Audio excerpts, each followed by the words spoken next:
What's going on, everybody? This your boy Big Dame back with another video, and I'm gonna do a short story time about how this firearm was seized and what I had to go through to get it back. So I'm gonna just jump right into it. This is my Taurus G3 XL 9mm, as you can see. It says it right there, G3 XL 9x19.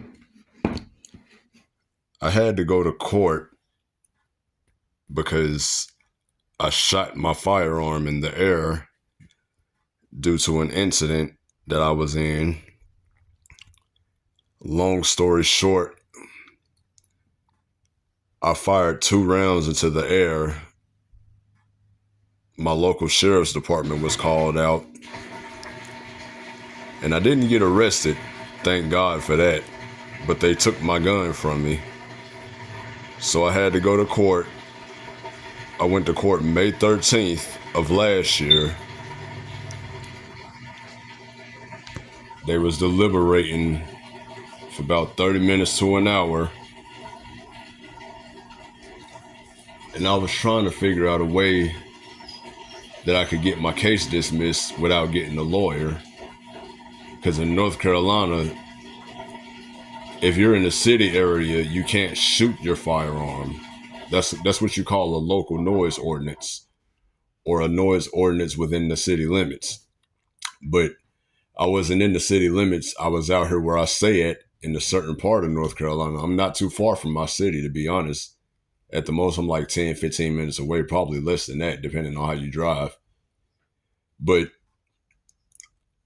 they seized my firearm.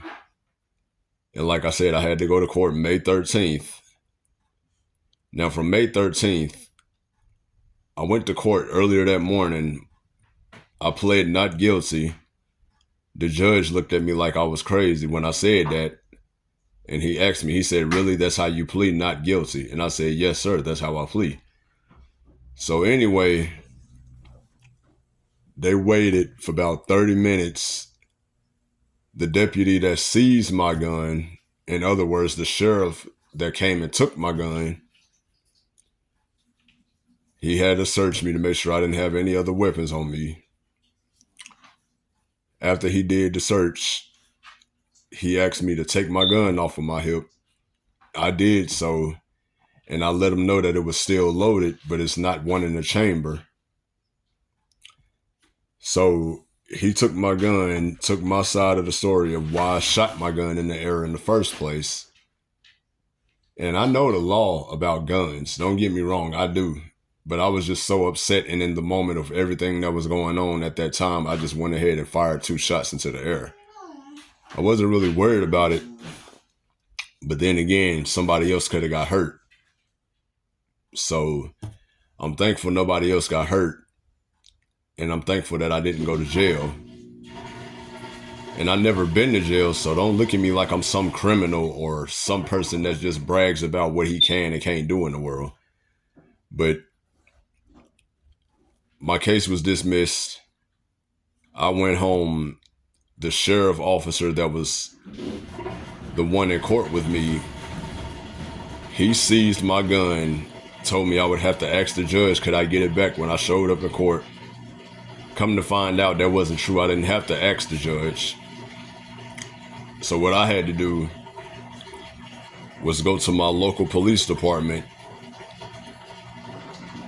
They sent me to the evidence management department down in Winston-Salem, because originally that's where I'm from. I'm from Winston-Salem, North Carolina. As you see from my profile, you can see one of my shorts. I got my hoodie on that says straight out of Winston-Salem, because that's where I'm from. I love where I'm from. I take pride in my city. But I went to the evidence management department. They told me I had to get my paperwork stating that my case was dismissed.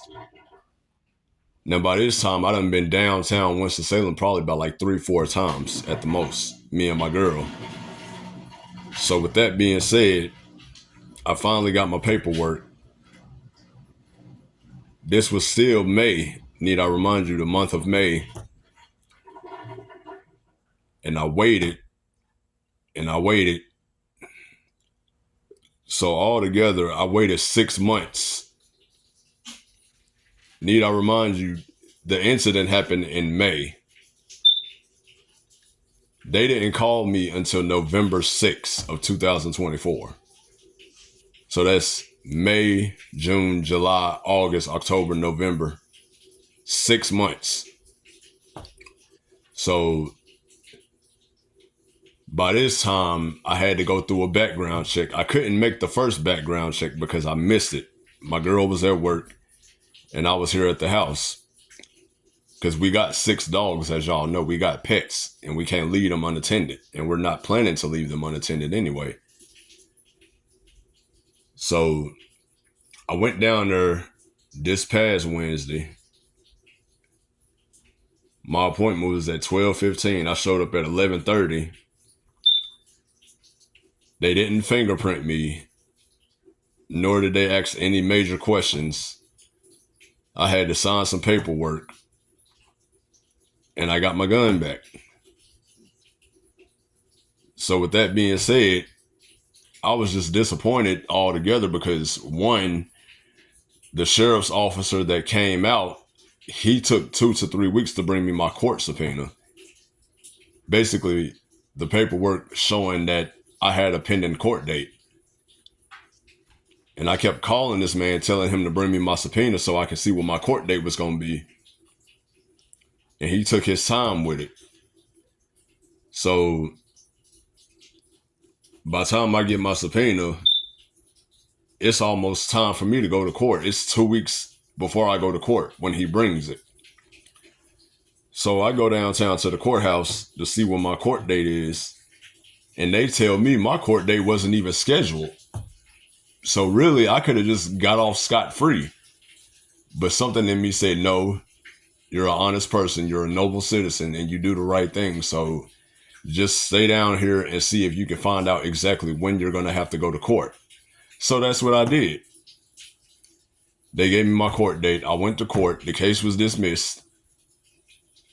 Long story short, I got my gun back.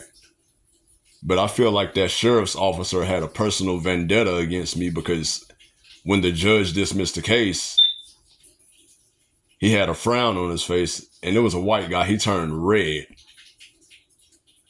And I'm not a racist or anything. I love everybody. I don't judge you based off your color, sex, choice, or whatever. I don't judge nobody. That's not me. I wasn't raised like that. The only color I see is green, which is money, and blue, because that's my favorite color. But other than that, I'm not judgmental at all. So I'm leaving. Me and my girl, we on the way back home. And she just out the blue looks in the rear view and says, OMG. And I'm like, what? What's going on? I'm thinking there's something going on with the car. And she was like, no, it's not the car. The sheriff's officer is behind us. And I'm like, you talking about the one that took my gun from me? And she was like, yeah, that's him. So I'm saying to myself, why is this man still bothering me? But at the end of the day, I wasn't really worried about it because my case was dismissed, like I said. So therefore, I waited 6 months to get my gun back because they kept giving me the runaround. And then he took another 2 to 3 weeks after I got out of court to bring me my subpoena. Well, not after, but before. So therefore, I went back and got my gun a few days ago.